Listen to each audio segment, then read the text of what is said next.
Bom, então, como eu falei, o nosso companheiro Luiz Carlos vai iniciar o nosso estudo da noite. Se ele chegar, o Dirceu, a gente para. Será? É? Vocês lembram que o Gilberto falou que foi fazer uma palestra em Juiz de Fora, aí chegou lá, esqueceu a palestra, aí fez a palestra. Lembra disso? Sem nada, direto. Eu até expliquei, eu até falei, olha, ele tem condições de fazer isso, eu não tenho, né? Eu preciso de alegorias, tá certo? Mas, olha, hoje é um dia interessante. Eram 17 horas, 5 horas, né? Eu trabalho ali na Barra da Tijuca. Aí, às 5 horas da tarde, me deu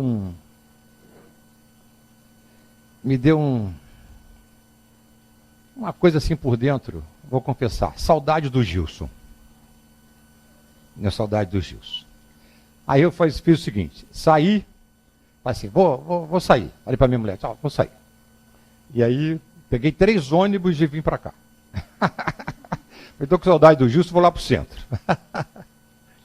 E aí, cheguei aqui cedo, né? Peguei um ônibus até a Alvorada, da Alvorada até Taquara, da Taquara para cá, né?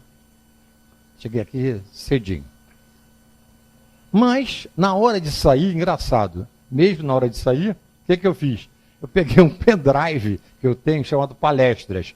Tem palestra, né? Falei, vou botar no bolso. Tá no bolso. De repente, né? E o Dirceu Machado não veio. Por sorte. Hã? Não é? Nada por acaso. Tudo bem, já. Bom. Então, gente, olha só. Eu, diferente do Gilberto, eu não sei fazer a palestra direto. Então, a gente vai fazer um estudo aqui junto, tá? Uma palestra antiga que eu tenho. Maravilhoso sobrenatural. Introdução. Mas umas perguntinhas aqui interessantes. Por exemplo, por que as pessoas procuram uma religião?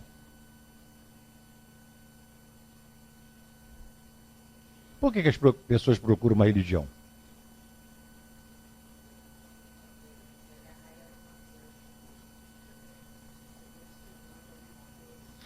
Se firmar alguma coisa. Segundo, quais efeitos de uma religião sobre o relacionamento de uma família?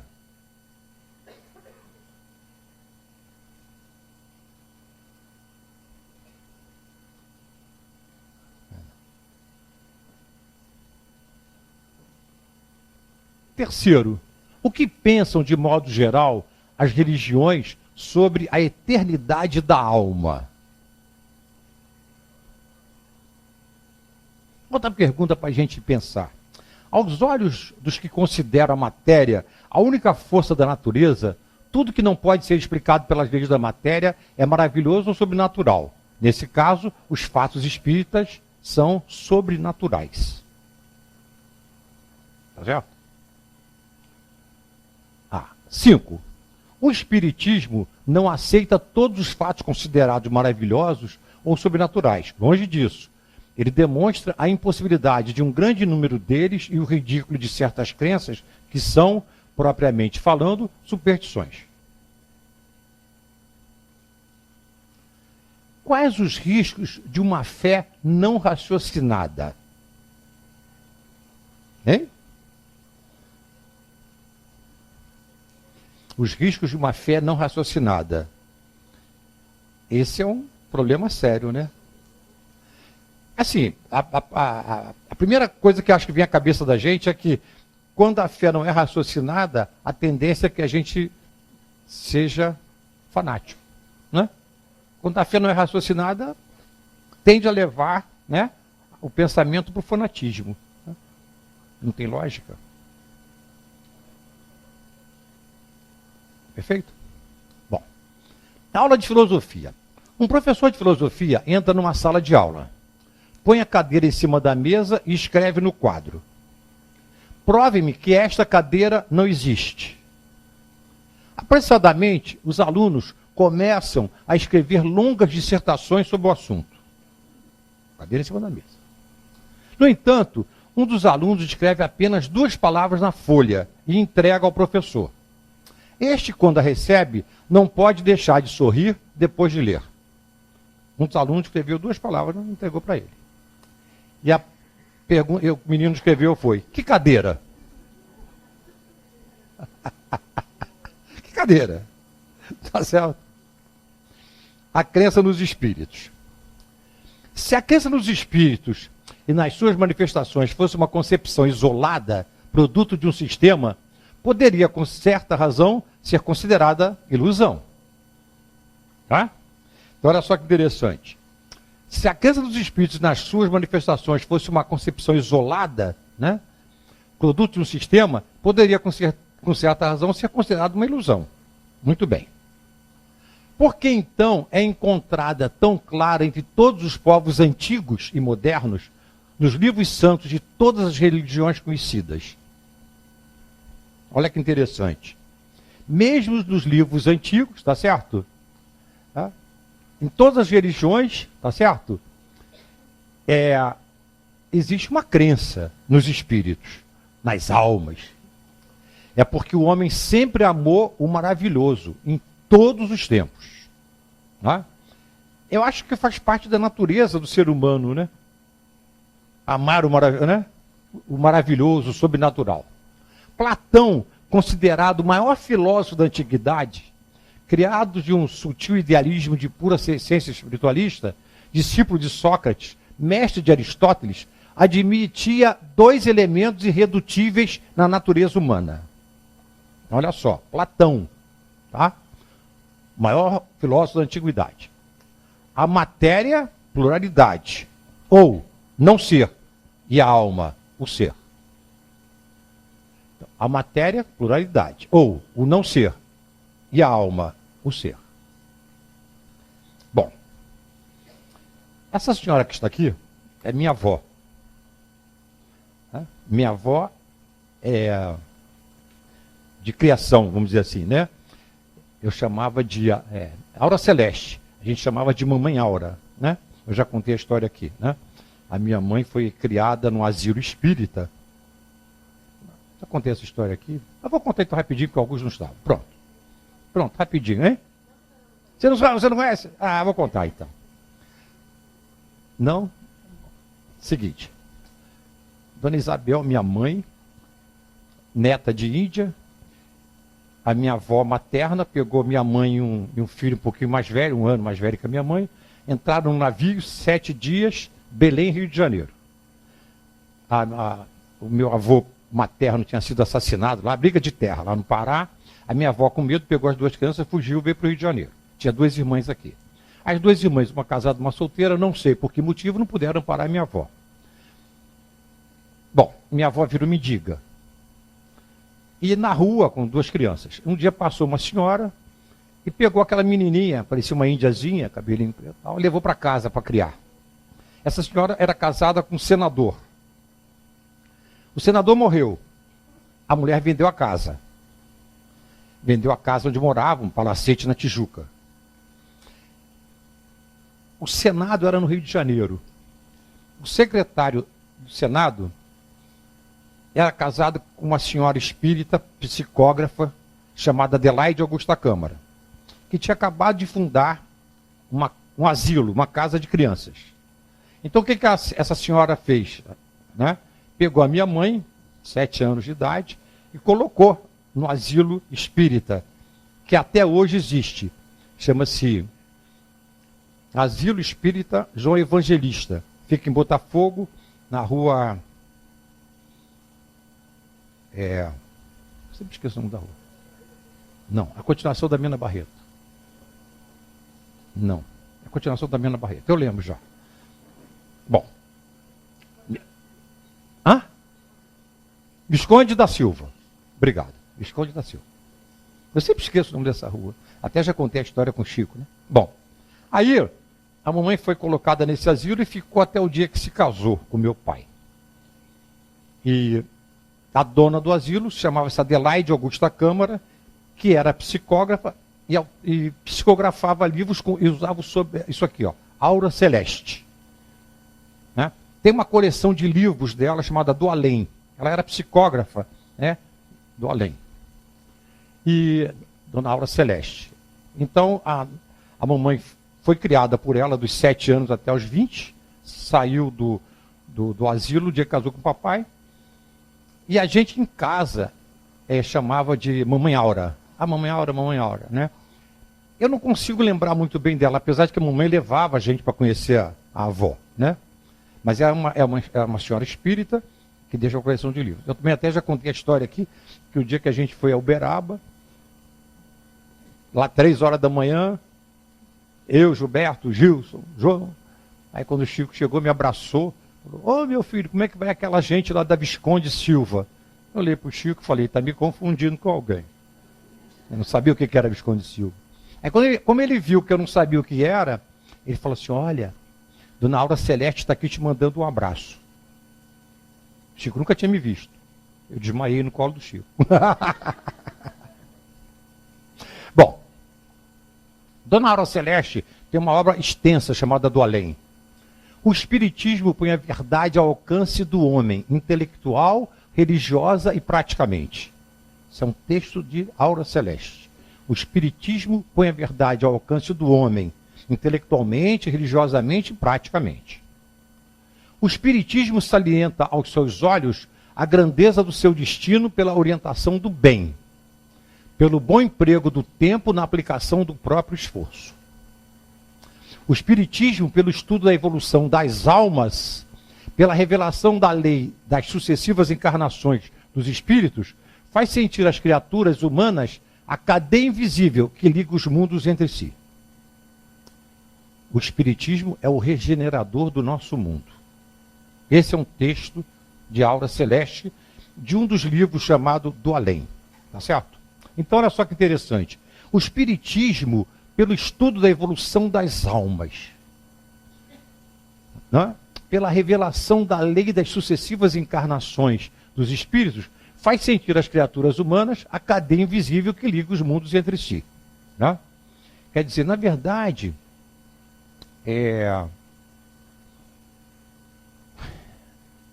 assim, qual é a função do Espiritismo na Terra? Né? A função, né? Por exemplo, o Espiritismo já tem o quê? 200 anos, quase, né? A notícia do Espiritismo tem quase 200 anos. É assim, por que um grupo de espíritos aproveitou a oportunidade que Kardec deu, né? Naquele trabalho, de trazer essas notícias? Por quê? Porque, na verdade, né, o Espiritismo facilita para nós encarnados o entendimento da evolução, do progresso de cada espírito. Por quê? Se você parar e pensar, né, semana passada uma pessoa virou-se para mim e disse assim: pensando bem, sabe o que eu acho? Esse negócio de... Você fala em negócio que você é espírita. Amigo, é uma vida só, acabou, morreu, acabou tudo. É assim. Então, assim, a limitação de que a vida é só uma coisa tira a oportunidade do espírito de procurar desenvolver as suas faculdades, as suas potencialidades. Por quê? Porque realmente, se fosse uma vida só, não interessava. Mas quando o Espiritismo mostra que o Espírito é eterno e que cada encarnação nada mais é do que uma experiência, né? O Chico dizia sempre isso. O que é a vida na Terra? É um cursinho numa escola, né? É uma oportunidade de aprendizado. Então, o Espiritismo é muito importante pelo estudo da evolução de cada um de nós. Então, se eu sei que meu espírito é eterno, eu estou sempre preocupado em evoluir. Agora eu fiquei pensando assim, o que é evoluir, né? Espiritualmente. Evoluir espiritualmente é desenvolver dentro de si os bons sentimentos, é desenvolver dentro de si os sentimentos de união, de fraternidade, de amparo. É a oportunidade do crescimento. Né? Muito bem. O Espiritismo é o regenerador do nosso mundo. Como mudar o mundo? Eis o que conta de si mesmo o Sufi Bayazid. Na juventude, eu era um revolucionário e assim rezava: dai-me energia, ó Deus, para mudar o mundo. Mas notei, ao chegar à meia-idade, que metade da vida já passara sem que eu tivesse mudado homem algum. Então mudei minha oração dizendo a Deus: dai-me graça, Senhor, de transformar os que vivem comigo no dia a dia, como a minha família, meus amigos. Com isso eu já ficarei satisfeito. Agora que sou velho e tenho os dias contados, percebo bem quanto fui tolo assim rezando. Minha oração agora é apenas essa: dai-me graça, Senhor, a graça, Senhor, de mudar a mim mesmo. Se eu tivesse rezado assim desde o princípio, não teria esbanjado a minha vida. Então, olha só, voltando no texto da Dona Aura Celeste, né? Ó, o Espiritismo, pelo estudo da evolução das almas, pela revelação da lei das sucessivas encarnações dos espíritos, faz sentir as criaturas humanas a cadeia invisível que liga os mundos entre si. Eu acho que eu já contei isso aqui, vou falar de novo, né?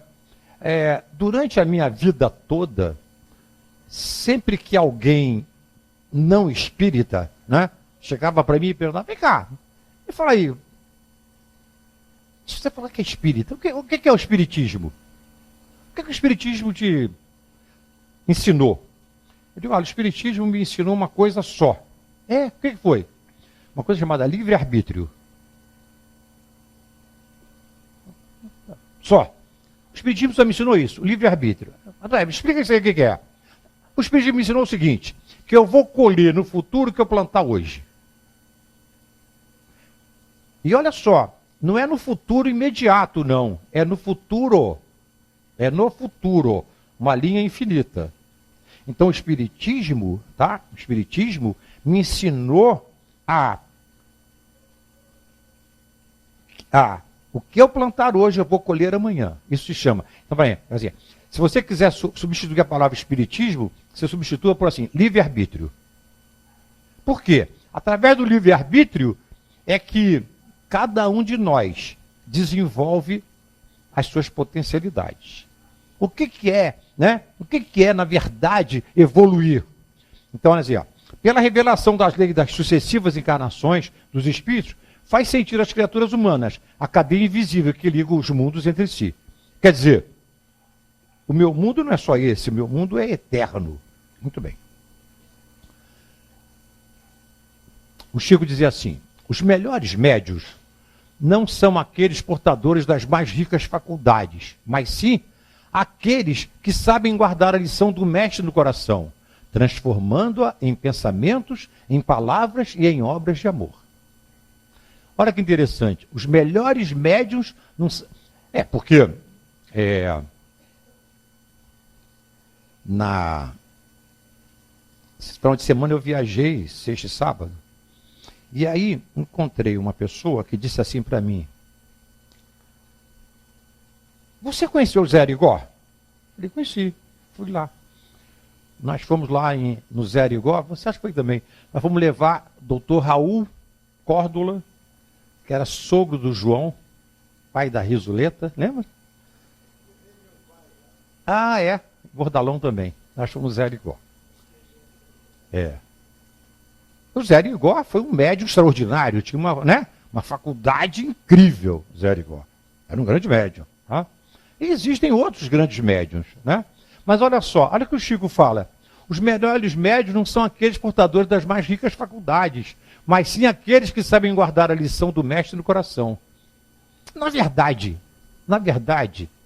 um amigo meu me perguntou essa semana passada também uma coisa interessante: vem cá, como é que a gente sabe que uma pessoa é médium? Como é que você sabe que uma pessoa é médium? Fala assim para mim. Eu falei: eu sei, fácil. Ele falou: por quê? Porque todas as pessoas são médiums. Qual é o seu nome? Prazer, Gelson, Luiz Carlos. Você sabia disso, Gelson? Que todas as pessoas são médiuns? Todos nós somos médiuns. Todas as pessoas são médiuns. Tá certo? Agora, porque o que é a expressão médium? Está no meio, não é? A mediunidade é a possibilidade da relação do espírito encarnado com o mundo invisível ou do mundo espiritual, tá certo? Todos nós somos. Agora, é óbvio que algumas pessoas têm uma potencialidade maior na relação com o mundo espiritual. Mas todo mundo é médium, né? Todo mundo é médium. Todo mundo, né? Se você parar e pensar, quantas vezes você diz assim, engraçado, eu pensei nisso, né? E aconteceu. Bom, então está aqui. Os melhores médios são aqueles que têm o quê? A lição do mestre no coração, Chico Xavier. Frases do Chico. Fico triste quando alguém me ofende, mas com certeza eu ficaria mais triste se fosse eu o ofensor. Magoar alguém é terrível. Frase do Chico. Ele ficava triste quando alguém o ofendia, mas assim, pior será se for eu que estou ofendendo. Deus nos concede a cada dia uma página de vida nova no livro do tempo. Aquilo que colocarmos nela corre por nossa conta. Essa fantástica a definição, né, de livre-arbítrio. Deus nos concede a cada dia uma página de vida nova no livro do tempo. Aquilo que colocarmos nela corre por nossa conta. Então, tá certo? É o livre-arbítrio. Sonhos não morrem, apenas adormecem na alma da gente. Para obter algo que você nunca teve, precisa fazer algo que nunca fez. Lembremos de que o homem interior se renova sempre. O homem interior se renova sempre. O Espiritismo, pelo estudo da evolução das almas, pela revelação das leis, faz sentir as criaturas humanas, a cadeia invisível que liga os mundos entre si. Tá certo? Muito bem. Aí o Chico vai e diz isso aqui, ó. Olha que interessante.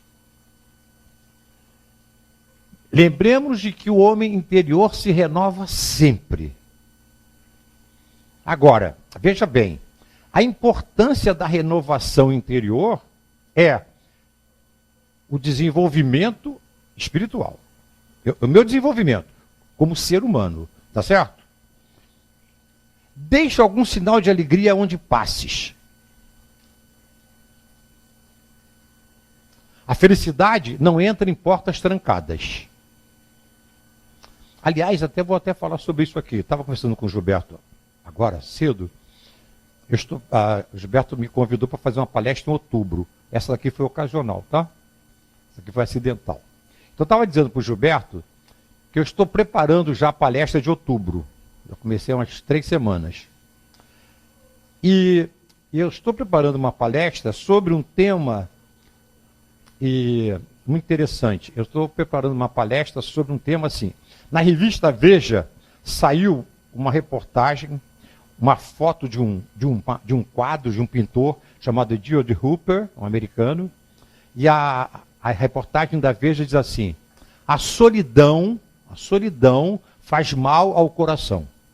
Não sei se algumas pessoas leram isso aí. Saiu há 2, 3 semanas atrás na Veja. A solidão faz mal ao coração. Aí eu comecei a ler aquela reportagem e mostra os percentuais, assim, a solidão aumenta em 31% o infarte, a solidão aumenta em 29% o derrame. É uma pesquisa científica, médica, né? Aí eu li aquela reportagem, aí falei assim, vou procurar, como eu sempre faço, vou procurar nos livros espíritas, né? E aí fui no Evangelho, e achei uma série de coisas interessantes sobre isso. Então, em outubro, gente, eu vou fazer uma palestra sobre a solidão, os efeitos da solidão, tá certo? A felicidade não entra em portas trancadas. Quer ver uma coisa? Aqui tem alguém que curte solidão? Pelo menos em alguns momentos. Acho que todo mundo, né, não, gente? Eu acho que todo mundo, não tem? Uns mais, outros, né? Uns suportam mais, outros suportam menos. Hein? Não curte? Tem época a gente curte um pouquinho a solidão, né? Ficar sozinho. Eu tive um aluno, há muitos anos atrás, André Zuzarte. Até consegui. Essa é a vantagem das redes sociais, né? Vou ter o nome dele lá, achei ele pelo Facebook. André Zuzarte. Eu nunca mais esqueço, assim, as minhas apostilas, eu dou aula de coisas técnicas, né? Eu dou aula de matemática financeira, finanças corporativas, análise de viabilidade de projetos, só coisa de... Mas em todas as minhas apostilas, já há muitos anos, desde que existe, né? Né? Ô Gilberto, sempre é, né? Sempre é, né? Mas no pé das minhas apostilas, em todas as minhas apostilas, apesar de serem apostilas altamente técnicas, tem sempre uma frasezinha de alguém. Ou uma pedacinho, né? Do Chico, então, tem um montão, né? Tem uma frasezinha ali. Mas nas minhas apostilas, tem frase do Gilberto. Olha lá, Gilberto Bordalo. Ah, vou te mostrar. Deixa eu lembrar a frase do Gilberto Bordalo, que está na minha apostila de matemática financeira. Vou lembrar. A frase do Gilberto Bordalo está na minha apostila de matemática financeira. Vou lembrar daqui a pouquinho. Bom, mas deixa eu contar então, acabei não contando do aluno. Então tinha um aluno, que uma vez eu cheguei para ele assim, ele estava com uma cara... Não. Ele era trainee do Banco Nacional, aquele banco que já não existe há mais de 20 anos. Eu falei, pô, André, você está... Luiz Carlos, hoje eu estou, sabe como? Como? Nada nem ninguém. Eu nunca mais esqueci essa frase. Nada nem ninguém. André Zuzarte, está na minha apostila, né? Ele quis expressar o seguinte, ele queria ficar sozinho. Então o que acontece? Na verdade, assim, todo mundo tem, né? Agora, a gente tem que administrar, né? Eu confesso a vocês que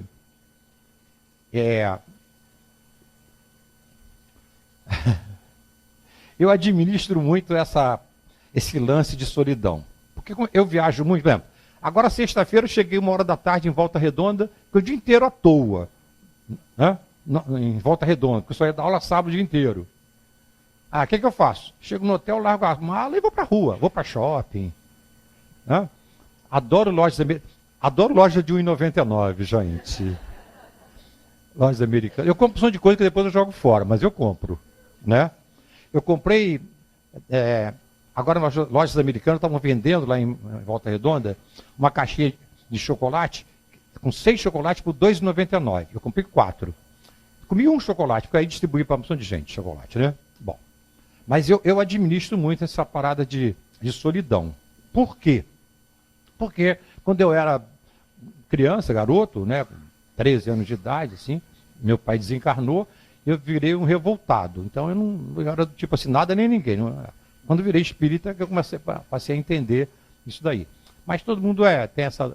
Agora aqui, ó, a felicidade não entra em portas trancadas, então tem que deixar a porta aberta, não pode ficar sozinho. Né?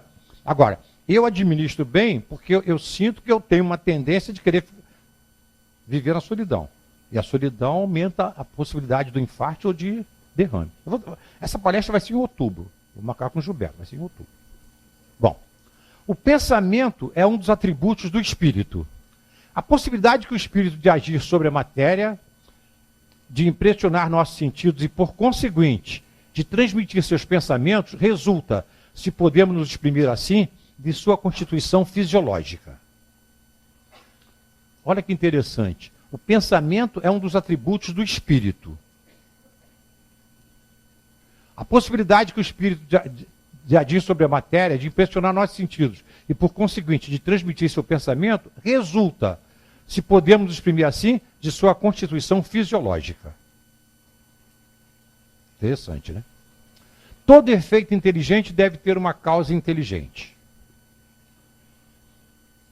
A existência de seres invisíveis. Sua ação sobre a matéria resulta da natureza de seu envoltório fluídico. É uma ação inteligente, visto que, ao morrer, deixaram o corpo, mas conservar a inteligência, que é a sua essência. Nisso está a chave de todos esses fenômenos considerados erroneamente sobrenaturais. Então, olha que interessante. Olha que interessante. A existência de seres invisíveis. Sua ação sobre a matéria resulta da natureza de seu envoltório fluídico. Só lembrando aqui rapidamente, né? Assim, cada individualidade, né? Por exemplo, nós temos um corpo, né? Eu tenho o corpo e tenho o espírito. A relação entre o corpo e o espírito é o perispírito, que é o quê? É uma energia fluídica. Tá certo? Então, olha só, essa energia fluídica, o perispírito, ele não morre nunca. Ele existe sempre, tá certo? O corpo deixa de existir, tá? Mas o espírito, o perispírito existe sempre. Então, olha só. A existência de seres vivos. A sua ação sobre a matéria resulta da natureza do seu envoltório fluídico. Quer dizer, vamos pensar aqui, como é que um espírito desencarnado, né, se relaciona com o mundo dos encarnados, ou como é que ele afeta, né, a vida de um encarnado? Porque, mesmo como espírito, ele tem a sua natureza fluídica, tem seu envoltório fluídico, tá certo? É uma ação inteligente, olha que interessante. A ação do espírito desencarnado, que tem lá a sua natureza fluídica, é uma ação inteligente, visto que ao morrer deixaram o corpo, mas conservaram a inteligência, que é a sua existência, a sua essência. Então, atenção, olha só que interessante. Essa informação do espiritismo é muito importante. A inteligência do espírito, ela existe sempre. E ela é decorrência da ação do espírito. A inteligência vai se desenvolver. Agora, veja bem, o espírito mantém sempre o seu nível de inteligência. Ele nunca perde a inteligência. Tá certo? É uma ação inteligente, visto que ao morrer deixar o corpo, mas conservar a inteligência que é a sua essência. Nisso está a chave de todos esses fenômenos considerados erroneamente como sobrenaturais. Tá? Então, por exemplo, o que o Espiritismo nos mostra? Que a ação dos espíritos encarnados sobre os encarnados é o quê? É um fato fluídico. Tá certo? Então não é um fenômeno sobrenatural, é um fenômeno natural. Porque todos nós, espíritos encarnados e desencarnados, temos uma natureza fluídica. Uma história sobre estabelecer ritmo futuro. Um garoto chega da escola temendo ter de encarar o dever de casa. E repete, meu dever de casa vai ser difícil. Não vou conseguir fazer. A mãe pergunta, como você pode saber se ainda nem começou? O menino explica que, quando a professora passou o dever, ela alertou para a turma. Não esperem para fazer o dever de casa no domingo. Façam no sábado. É uma tarefa difícil e a última turma não se saiu muito bem. Então, se planejem para dedicar um bom tempo e trabalhar duro, pois será necessário. A mãe do garoto imediatamente compreendeu que a professora havia influenciado seu filho de uma forma negativa, levando-o a esperar ter dificuldades para realizar o dever de casa. Ela também compreendeu que, provavelmente, o dever não era tão difícil quanto o filho imaginava, e que poderia facilmente influenciá-lo a mudar suas expectativas e torná-las mais positivas. Ela disse ao menino, para mim você vai resolver essa tarefa com muita facilidade. Você é bom em assimilar novas informações e em lembrar o que aprendeu. Meu palpite é que logo, logo, você vai ter terminado o dever e vai aparecer aqui dizendo que foi facílimo. A mãe falou para o garoto. Tenho certeza que você tem capacidade para fazer. É claro que o garoto abriu o maior sorriso e foi começar o dever de casa. Pouco tempo depois voltou radiante. Puxa, disse ele, você tinha razão, mãe. Da próxima vez que alguém tentar me convencer que não posso fazer algo, vou lembrar-me de que você disse sobre a minha capacidade de assimilar novas informações e vou dizer a mim mesmo que você tinha razão.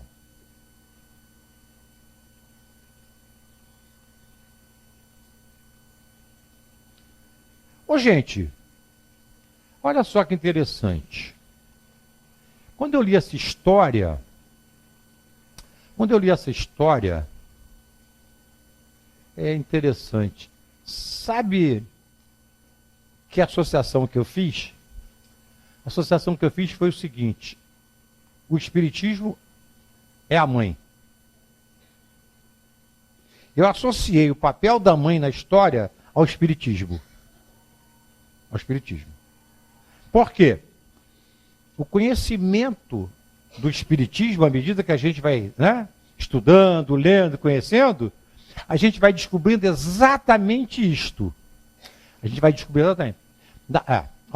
Da próxima vez que alguém tentar me convencer que não posso fazer algo, vou lembrar-me de que você disse sobre a minha capacidade de assimilar novas informações.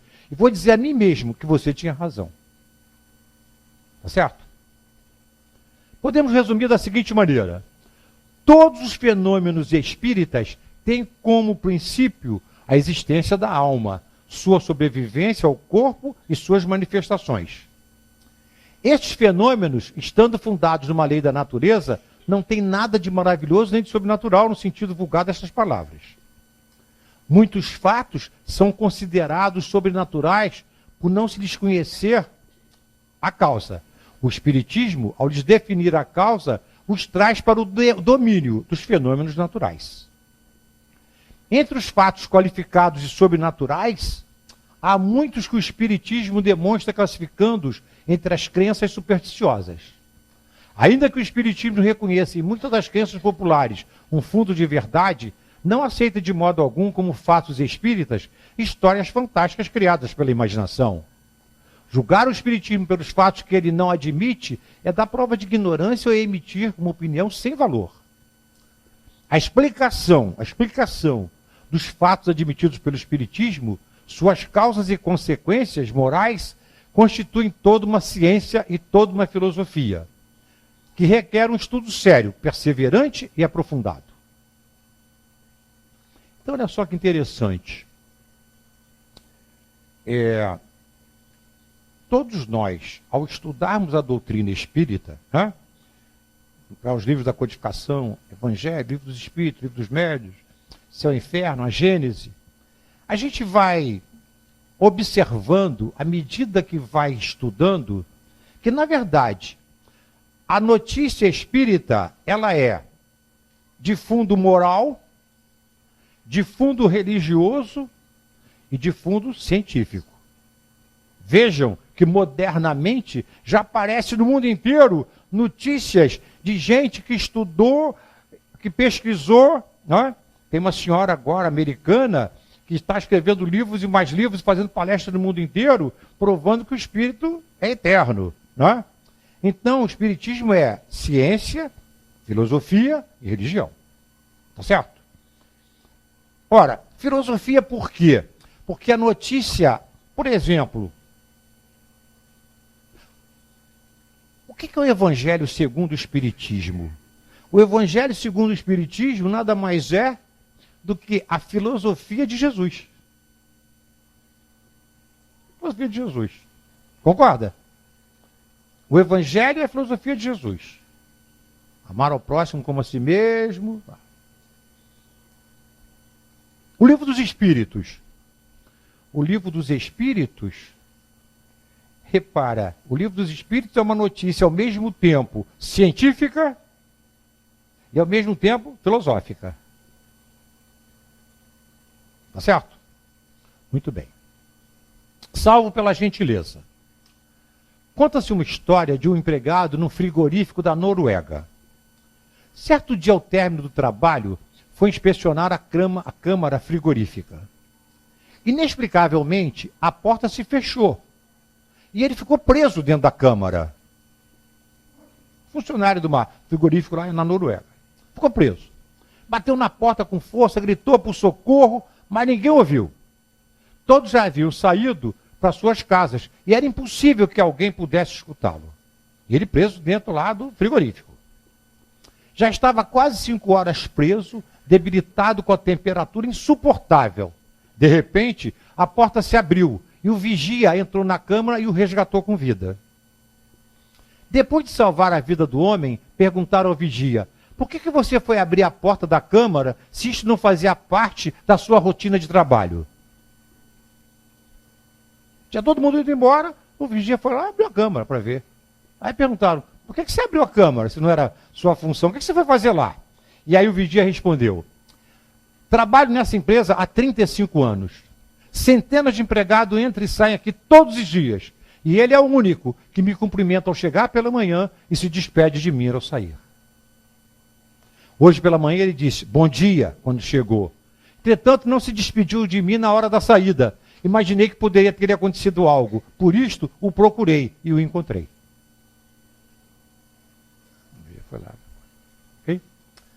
Entrevista com Deus. Gente, tá vendo por que eu não sou igual ao Gilberto? Eu preciso de alegoria, tá vendo? Que aí eu vou, tá certo? Não consigo falar direto, né? Pendrivezinho bendito estava ali, ó, com tudo. Entra, disse Deus. Então, queres me entrevistar? Bem, respondi. Se tens algum tempo para mim, tá.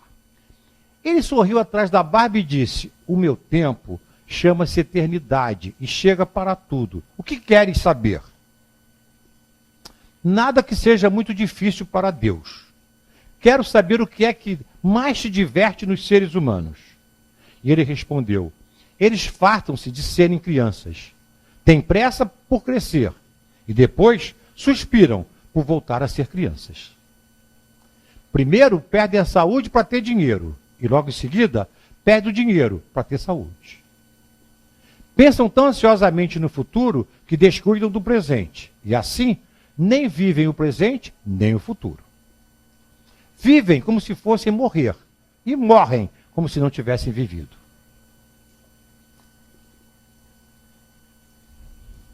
Muito bem. Os espíritos não podem aspirar à completa felicidade enquanto não se tenham tornado puros.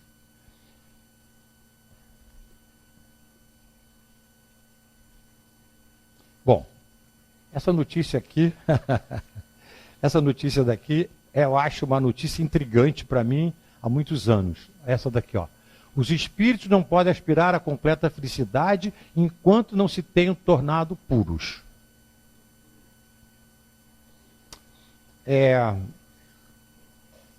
Ontem, quando eu me deitei,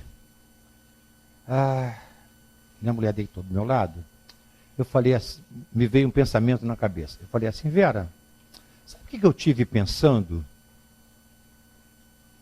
Estive pensando o seguinte, qual é o fato, para mim, assim, qual é o fato que mais demonstra que a vida na Terra é uma fase de evolução, ou melhor, eu falei assim, o que mostra, assim, que eu sinto, que a vida na Terra ainda, os espíritos que estão na Terra ainda são espíritos, de certa maneira, inferiores, ou melhor, estão em fase de evolução, né? Na Terra não tem espíritos superiores, são todos espíritos em uma fase de evolução. Eu falei para ela, sabe o que mais me prova que a vida na Terra é um estágio de evolução, que os espíritos aqui não são perfeitos? Falou, o que é? A desencarnação. A desencarnação. Aí ela falou assim para mim, por que você está falando isso? Eu falei para ela o seguinte, que a separação, né? Quando acontece a morte do corpo, por mais conhecimento espírita que a gente tenha, tem um sentimento lá dentro, parece que, vou falar uma palavra forte, mas foi o que eu expressei. Quando a gente perde um ser querido que convive com a gente, lá no fundo, às vezes, a gente tem uma sensação de injustiça. Como se não, assim, tipo, eu não merecia perder essa pessoa, né? É mesmo?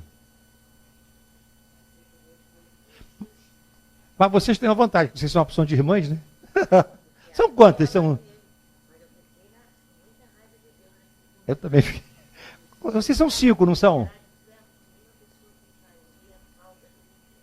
Vamos lá. Você é mais nova? Não? É Norma? Elma, Norma? Lila? Você? Ekel. A sorte dela é que era uma pessoa de irmãos, aí deu para... Né? Mas, quer dizer, eu digo o seguinte, eu falei assim para minha mulher, um fato que mostra a inferioridade da experiência na Terra é a separação pelo desencarne. Você não sente, não? É? No fundo, no fundo? Não. Hã? Não, eu sei. Dá. Talvez injustiça seja uma palavra forte. Mas digo assim, a gente não queria ter perdido. Né? Não sei. Né? Agora, concorda que a separação pelo desencarne porque, olha só, Ana Lúcia, eu falei para minha mulher, nos mundos superiores, os espíritos não se separam. Concorda? Deve ter mundos superiores que não existe a separação, porque né, não existe, entendeu? Assim, nos mundos superiores, os espíritos vão conviver sempre. Entendeu? Assim. Luiz, olha só. A única vez que o Chico não soube responder a uma pessoa foi quando um senhor de 98 anos, choroso, veio se aproximando dele. O que houve, meu filho? Ah, eu estou muito só, estou com saudade da minha mãe. Ele não soube o que dizer.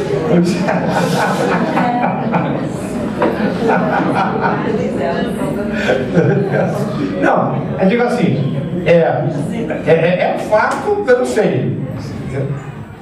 Bom, aí também acho que depende muito do grau de superioridade e inferioridade de cada um, né? Eu sinto assim, entendeu? A separação pelo desencarne, né, é uma dor, hein? Sei lá, assim, a minha sensação, Ana, assim, de que tem um sentimento do tipo assim, eu não merecia separar entendeu? A pessoa assim, sei lá. Um sentimento mais ou menos assim. Ô Luiz, eu acho que depende da idade. Por exemplo, eu agora não tenho mais essa coisa, lógico. Porque eu acho que quando você já tem outros amores, você aceita mais. Você tem o amor, você tem pelo filho, você tem o amor do neto, você sabe que o neto tem amor por você, então você tem outros amores, você consegue passar isso bem. Mas quando aquele amor é o seu único amor naquele momento, estou falando no meu caso, criança, o único amor para mim, amor verdadeiro, era o da minha mãe por mim e eu por ela. Que o amor entre irmãos é diferente, então você pensa, não tem aquele negócio de amor. Então, você acha que é uma injustiça tirar o único ser que você mais amava naquele momento, era uma injustiça. Agora não. Ou como você, eu sabe o que acontece? Você tem o marido, você tem o filho, você tem outros amores para você se dividir. Mas quando você não tem, é uma injustiça. Esse verbo daí é que é o cão, dividir. Vou dar um exemplo para você, por exemplo. Eu estou há 5 meses sem ver meu filhinho. E aí eu todo dia acordo com saudade dele, quase todo dia eu falo com ele. Eu tenho saudade dele, que ele não está morando no Brasil, está morando fora do Brasil. Meu menino. Eu tenho um filho e 2 meninas. E meu garoto está longe de mim, eu sinto muita saudade dele. Então a gente se fala. O garoto, inclusive, vai fazer agora 48 anos. O meu menino. O meu garoto. Eu sou meio babão, assim, sabe? Eu sou meio babão para os filhos. Mas vamos lá. Então, mas olha só que interessante. Os espíritos não podem aspirar a completa felicidade enquanto não se tenham tornado puros. Perdoa aí um parênteses até para ilustrar. O rapaz com 25 anos, junto com a mãe de 82 e alguns amigos, então ele estava dizendo, não, eu quando morrer vou querer ser cremado. Então ela levantou, nunca, eu não vou deixar você ser cremado.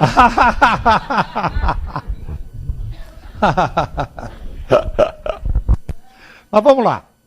O espírito não pode esperar a completa felicidade, enquanto não se tenham tornado puros. Quer dizer, a felicidade completa é só do espírito puro. Por isso que nós, na Terra, não temos a felicidade completa, porque somos espíritos impuros ainda, espíritos em evolução. Tá certo? Qualquer mácula lhes interdita a entrada nos mundos ditosos. São como os passageiros de um navio onde há pestosos, aos quais se veda o acesso à cidade a que se aportem, até que se haja expurgado. Mediante as diversas existências corpóreas, é que os espíritos se vão expungindo, pouco a pouco, de suas imperfeições. Ok, tá vendo? Estou me localizando aqui muito bem. Por quê? Mediante as diversas existências corpóreas, os espíritos vão se expungindo das suas imperfeições. Então, Chico Xavier trouxe para nós e falou assim, olha, uma casa espírita tem duas funções, escola e hospital. Quem procura uma casa espírita, ou quer aprender a viver melhor, ou está sentindo uma dor. Chico Xavier falou.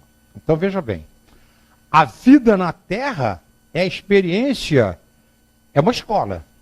A Terra é uma escola, onde a cada dia, a cada momento, você tem uma lição.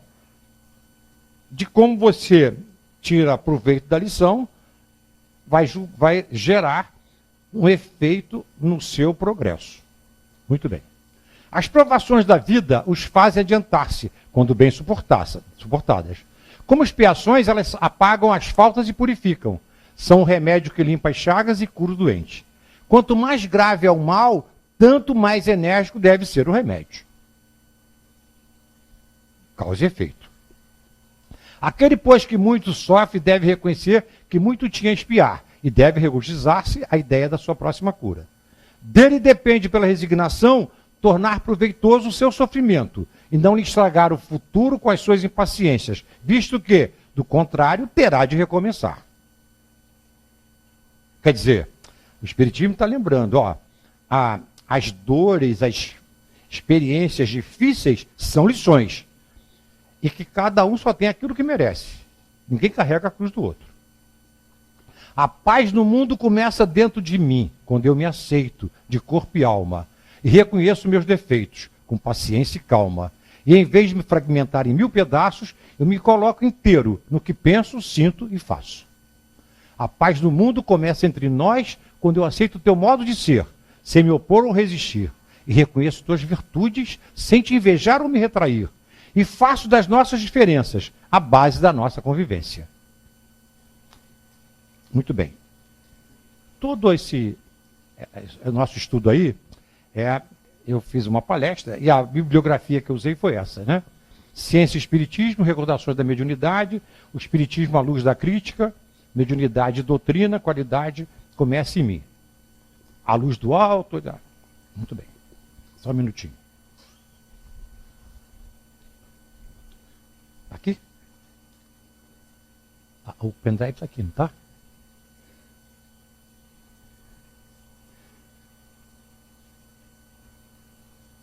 Cadê o pendrive? Está aqui? Não. Você tirou.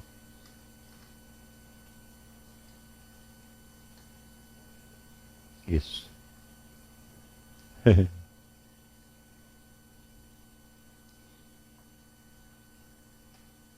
Obrigado. Você tirou. Tá.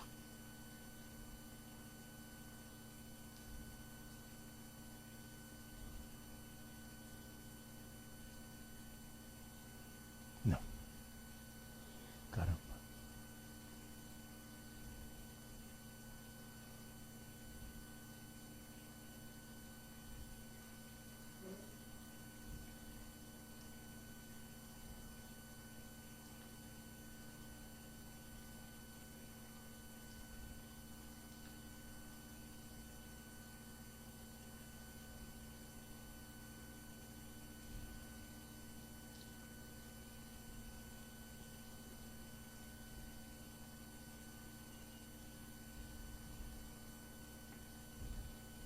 Eu esqueci de botar no...